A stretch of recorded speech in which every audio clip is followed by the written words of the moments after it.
Personal Story segment tonight. It is just a matter of time before NPR becomes defunded. There's simply no question the radio network should stand on its own in the private marketplace.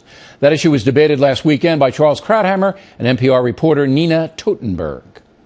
If the product is so superior, why does it have to live on the tit of the state?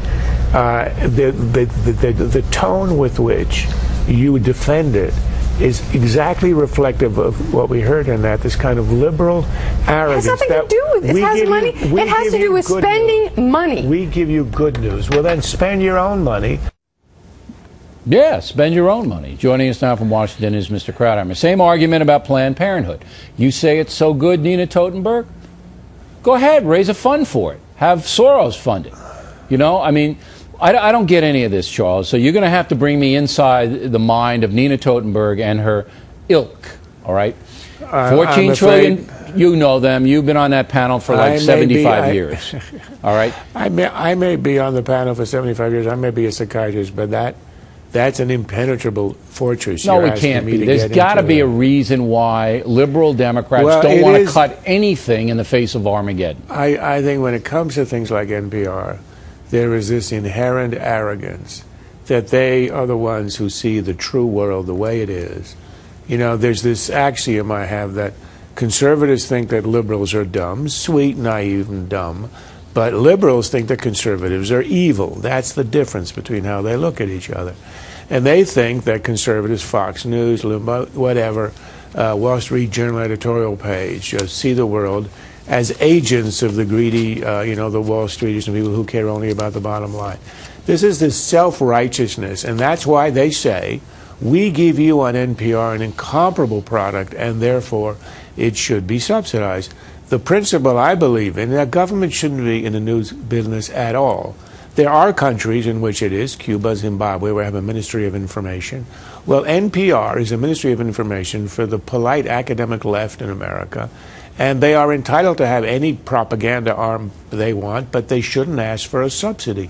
There's no reason why a steel worker in Pittsburgh should be, with his taxes, subsidizing the salaries of the various shillers who used to inhabit the upper echelons of the executive suites of NPR and who make a lot more than your average steel worker in Pittsburgh or anywhere else. You know, liberals believe in redistribution of income.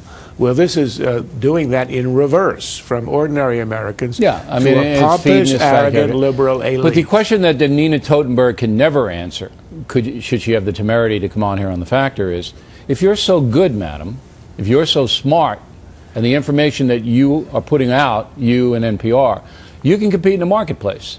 You can get on. You got your little Channel 13 here in New York. You got your, PBS station. You got your radio stations. You can sell ad time. You can compete because you're so good and you're better. So Americans, they always go to the best place. What's the beef? Go private. Go private. And that's what makes them so enraged and irrational about Fox. Because Fox, with its incredible success, has shown that there was a hunger in the country for this kind of a different way to look at the news from the wall-to-wall liberalism of the major newspapers, the major networks, the major news magazines.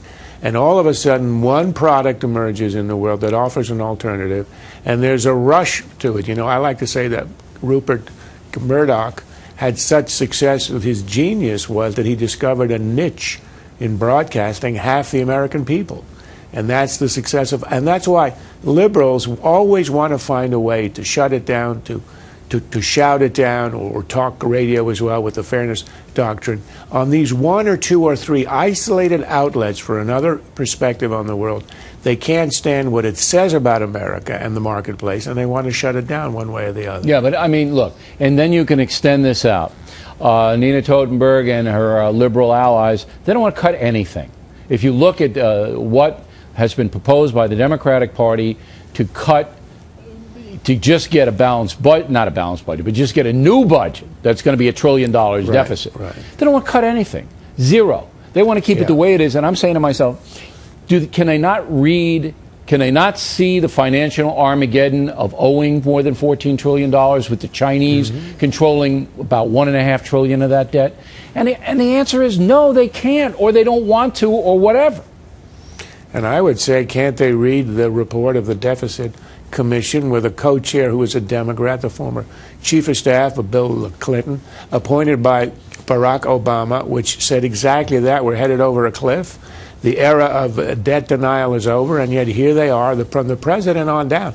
Starts with the budget he submitted, starts with the State of the Union, a complete denial of the deficit, and a complete dismissal of any serious attempt to do something about it. It is an abdication of leadership which is truly astonishing, given the amount of debt that we have, and given what his own commission had said to him and the country only 3 months ago.